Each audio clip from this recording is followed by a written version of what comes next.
കണ്ണൂരിലെ രാജരാജേശ്വര ക്ഷേത്രം, മാടായിക്കാവ്, ഈ രണ്ട് ക്ഷേത്രങ്ങളുടെയും പരിസരത്തെ വീടുകളിൽ പോലീസ് വലിയ പരിശോധന നടത്തുകയാണ്, റെയ്ഡ് നടത്തുകയാണ്. എന്തിനു വേണ്ടി? DK ശിവകുമാർ എന്ന കർണാടകയുടെ ഉപമുഖ്യമന്ത്രി പറഞ്ഞ ഒരു നുണയുടെ പേരിൽ. അദ്ദേഹം പറഞ്ഞു അദ്ദേഹത്തെ താഴെ ഇറക്കാൻ വേണ്ടി കണ്ണൂരിൽ യാഗം നടന്നു പോലും, മൃഗബലി നടത്തി പോലും, 52 മൃഗങ്ങളെ മൃഗബലിക്ക് ഇരയാക്കി പോലും. പിന്നെ ഇദ്ദേഹത്തെ താഴെ ഇറക്കാൻ വേണ്ടി മൃഗബലി നടത്താനല്ലേ കണ്ണൂരുകാർക്ക് സമയം? വലിയ റെയ്ഡാണ് കേരള പോലീസ് ഇത് സംബന്ധിച്ച് നടത്തിയത്. എന്നിട്ട് എന്ത് കിട്ടി? ഒന്നും കിട്ടിയില്ല. ഈ റെയ്ഡിന്റെ വിവരങ്ങളുമായി കണ്ണൂരിൽ നിന്ന് നമ്മുടെ റിപ്പോർട്ടർ ചേരുന്നുണ്ട്. എന്താ ഈ റെയ്ഡിന്റെ സാഹചര്യം ഗണേശ്? ക്ഷേത്ര പരിസരത്ത് മൃഗബലി നടന്നെന്ന കർണാടക ഉപമുഖ്യമന്ത്രി DK ശിവകുമാറിന്റെ പ്രസ്താവന തള്ളിക്കൊണ്ടാണ് ഇപ്പോൾ തളിപ്പറമ്പ് രാജരാജേശ്വര ക്ഷേത്രത്തിലെ ഭരണസമിതി അംഗങ്ങൾ പുറത്തുള്ളത്.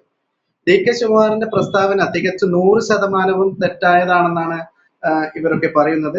ക്ഷേത്രത്തിലോ പരിസരത്തോ ശത്രു സംഹാര പൂജയോ മൃഗബലിയോ നടന്നതായി അറിയില്ല.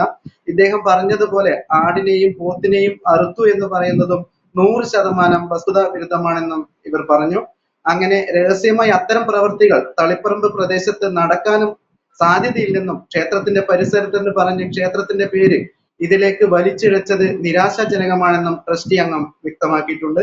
ക്ഷേത്രത്തിൽ നടക്കുന്നത് ബ്രഹ്മപൂജകൾ മാത്രമാണെന്നും വിശദീകരിച്ചിട്ടുണ്ട്. ഈ രാജരാജേശ്വര ക്ഷേത്രം ഒരു പൈതൃകമുള്ള ക്ഷേത്രമാണ്. ആ ക്ഷേത്രത്തിൽ ഇത്തരത്തിലുള്ള ബലികർമ്മങ്ങളൊക്കെ നടത്താറുണ്ട്? എന്റെ അറിവിലില്ല. ഇത്തരത്തിലുള്ള ബലികർമ്മങ്ങളൊന്നും തന്നെ രാജരാജേശ്വര ക്ഷേത്രത്തിലോ അതിന്റെ പരിസരത്തോ നടത്തിയിട്ടില്ല. പിന്നെ ഇവർ പറഞ്ഞത് 15 കിലോമീറ്ററിനകത്തുള്ള ഒരു ക്ഷേത്രത്തിന്റെ അടുത്താണെന്നാ പറഞ്ഞത്. അങ്ങനെയാണെങ്കിൽ മാടായിക്കാവ് എന്ന് പറഞ്ഞുള്ള ഒരു ക്ഷേത്രമുണ്ട്.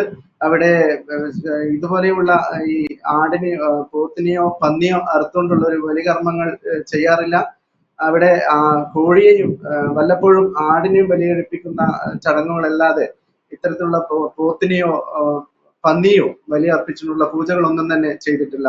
അത് തന്നെയാണ് അവിടെയുള്ള നാട്ടുകാർ, സമീപവാസികളായിട്ടുള്ളവർ, തികച്ചും നാട്ടുകാർ അടക്കം പറയുന്നതും അങ്ങനെയുള്ള ബലികർമ്മങ്ങൾ ചെയ്യാറില്ലെന്നാണ്. ഗണേഷ്, ഒന്നോ രണ്ടോ അല്ല, 52 മൃഗങ്ങളെ ഇത്തരത്തിൽ ബലി അർപ്പിച്ചു എന്നാണ് പറയുന്നത്. ഈ 52 മൃഗങ്ങളെയൊക്കെ കൊണ്ടുവന്നാൽ തന്നെ നിങ്ങളുടെ പരിസരത്തുള്ള കണ്ണൂരുകാർ ഇതൊക്കെ കണ്ടുപിടിക്കുമല്ലോ അല്ലെ? പരിസരത്തുള്ളവർക്ക് മനസ്സിലാവുമല്ലോ. തികച്ചും അത് എന്തായാലും അത് വാസ്തവവിരുദ്ധമായുള്ള ഒരു പ്രസ്താവന തന്നെയാണ്. ഇത്രയും മൃഗങ്ങളൊക്കെ കൊണ്ടുവരുമ്പോൾ തന്നെ നാട്ടുകാർ ഒന്നും എന്തായാലും കൈകെട്ടി നോക്കി നിൽക്കില്ല. അങ്ങനെയുള്ള ഒരു നാടല്ല ഈ കണ്ണൂർ ജില്ലയിലെ മാടായി എന്ന പ്രദേശം. അതിന് തികച്ചും അവർ എതിർത്തുകൊണ്ടുള്ള ഒരു സംഭവം തന്നെയായിരിക്കും ഇവിടെ ഉണ്ടാകുക. അദ്ദേഹം ഇന്നലെ പറഞ്ഞ ഒരു പ്രസ്താവന ഞാൻ ഗണേശിനോട് പറയാം. രാജരാജേശ്വര ക്ഷേത്രത്തിൽ ഇതുമായി ബന്ധപ്പെട്ട യാഗം നടന്നു എന്നാണ് അദ്ദേഹം പറഞ്ഞത്. ഇന്ന് 11 മണിക്ക് അദ്ദേഹം ഒരു വാർത്താക്കുറിപ്പ് ഇറക്കിയിട്ടുണ്ട്. അതിൽ അദ്ദേഹം ഇത് തിരുത്തിയിട്ടുണ്ട്.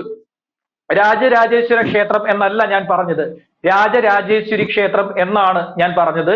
രാജരാജേശ്വരി എന്നൊരു ക്ഷേത്രം ഉണ്ടോ ഈ പരിസരത്ത് ഗണേശ? ഈ രാജരാജേശ്വര ക്ഷേത്രം അല്ലാതെ രാജരാജേശ്വരി ക്ഷേത്രം എന്നുള്ള ഒരു ക്ഷേത്രം ഭാഗങ്ങളിലില്ല.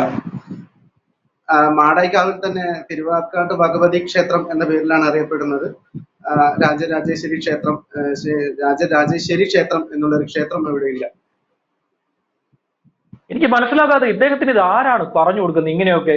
ഈ കേരളത്തിലുള്ള ഏതെങ്കിലും നേതാക്കന്മാരായിരിക്കും ഇദ്ദേഹത്തെ ഇങ്ങനെയൊക്കെ ഉപദേശിച്ചു കൊടുക്കുന്നത്, രാജരാജേശ്വരി ക്ഷേത്രം ഉണ്ടെന്നൊക്കെ. അങ്ങനെ ക്ഷേത്രമില്ലല്ലോ അല്ലെ? എന്റെ അറിവിലില്ല. ഞാൻ റിപ്പോർട്ടറായിരുന്നു മുൻപ്. അത്തരത്തിലുള്ള ക്ഷേത്രം, അങ്ങനെയുള്ള പേരിലുള്ള ഒരു ക്ഷേത്രമില്ല. എന്തായാലും DK ശിവകുമാർ അടക്കം പ്രധാനപ്പെട്ട വ്യക്തികളൊക്കെ ഈ രാജേശ്വര ക്ഷേത്രത്തിൽ വരാറുണ്ട്. അവിടെ ഗണേശിന്റെ ലൈനിൽ തകരാറ് സംഭവിച്ചിട്ടുണ്ട് എന്ന് തോന്നുന്നു. ഞാൻ ഈ സംഭവം വിശദീകരിക്കാം. അതായത് കഴിഞ്ഞ ദിവസം DK ശിവകുമാർ ഒരു വാർത്താ സമ്മേളനം നടത്തുകയുണ്ടായി. കർണാടക ഉപമുഖ്യമന്ത്രിയാണ് അദ്ദേഹം. അദ്ദേഹത്തെയും സിദ്ധരാമയ്യയെയും ഈ അധികാരത്തിൽ നിന്നും പുറത്താക്കുന്നതിന് വേണ്ടി കേരളത്തിൽ മൃഗബലിയും യാഗവും നടത്തിയെന്നായിരുന്നു അദ്ദേഹത്തിന്റെ വാർത്താ സമ്മേളനത്തിലെ വാക്കുകൾ. ഒരു തെരഞ്ഞെടുപ്പുമായി ബന്ധപ്പെട്ട് വിളിച്ചുകൂട്ടിയ വാർത്താ സമ്മേളനത്തിന്റെ ഏറ്റവും അവസാനത്തെ 4 മിനിറ്റിലാണ് അദ്ദേഹം നർമ്മ ധർമ്മം കലർത്തിക്കൊണ്ട് ഇത്തരത്തിലൊരു കാര്യം പറഞ്ഞത്. പക്ഷേ ഒരു ക്ഷേത്രത്തെ അപമാനിക്കുന്ന തരത്തിൽ, രാജരാജേശ്വര ക്ഷേത്രം എന്നൊക്കെ പറയുന്നത് തളിപ്പറമ്പിലെ വലിയ പൈതൃകമുള്ള കണ്ണൂരിലെ ക്ഷേത്രങ്ങളാണ് ഈ രാജരാജേശ്വര ക്ഷേത്രം, മാടായിക്കാവൊക്കെ.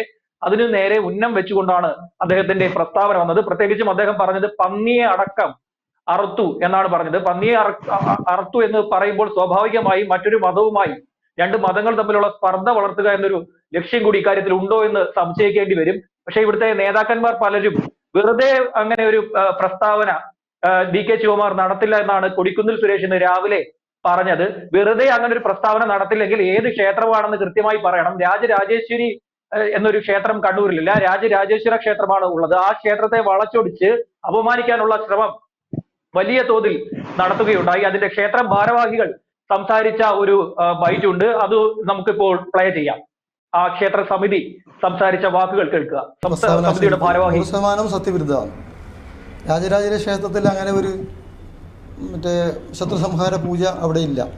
ആ പരിസരത്ത് എവിടെയും അദ്ദേഹം ആരോപിക്കുന്ന പോലെ ഇങ്ങനെ ആടിനെയും പോത്തിനെയൊക്കെ അറുത്തു എന്ന് പറയുന്നതും ശരിക്കും വാസ്തവവിരുദ്ധ. അവിടെ എവിടെയും അങ്ങനെ ഒരു സംഭവം ഇല്ല. നമ്മളത് കൃത്യമായിട്ട് അതിൻ്റെ പരിസന്ദേശം അന്വേഷിച്ചു. അങ്ങനെ ഉണ്ടെങ്കിൽ അത് അറിയാതിരിക്കില്ല. ആരും ഈ ബാഹ്യലോകം അറിയാത്ത ഒരു പരിപാടി നടത്താൻ തളിപ്പറമ്പൊന്നും ഇങ്ങനെ കഴിയില്ല, ഒരു യാഗം നടത്താനൊന്നും കഴിയില്ല. അപ്പോൾ തീർത്തും നിരാശാജനകമായ ഒരു പ്രസ്താവനയായിപ്പോയി. ക്ഷേത്രത്തിനെ അതിലേക്ക് വലിച്ചിഴച്ചത്, ക്ഷേത്ര സമീപം എന്ന് പറഞ്ഞ് വലിച്ചിഴച്ചത് മോശമായിപ്പോയി എന്ന് മാത്രമേ ഇക്കാര്യത്തിൽ പറയാനുള്ളൂ. അങ്ങനെ ഒരു പൂജ നടക്കുന്ന ക്ഷേത്രമല്ല അത്. അവിടെ അങ്ങനെ ഒരു പൂജയല്ല, ഇതും എല്ലാം ബ്രാഹ്മണ പൂജകൾ മാത്രം നടക്കുന്ന ഒരു ക്ഷേത്രമാണ്. ഒരു വിശ്വാസത്തിന് നേരെ നടത്തിയ മനഃപൂർവ്വം ബോധപൂർവമായിട്ടുള്ള ഒരു രീതി എന്ന് വേണം ഇതിനെ സംശയിക്കാൻ. അത്തരത്തിലൊരു സംശയം സൂചിപ്പിച്ചുകൊണ്ട് ഈ വാർത്ത അവസാനിക്കുന്നു. നന്ദി. കൂടുതൽ വാർത്തകളും വിശേഷങ്ങളും നിങ്ങളിലേക്ക് എത്താൻ ABC മലയാളം സബ്സ്ക്രൈബ് ചെയ്യുക, ബെൽ ബട്ടണും അമർത്തുക.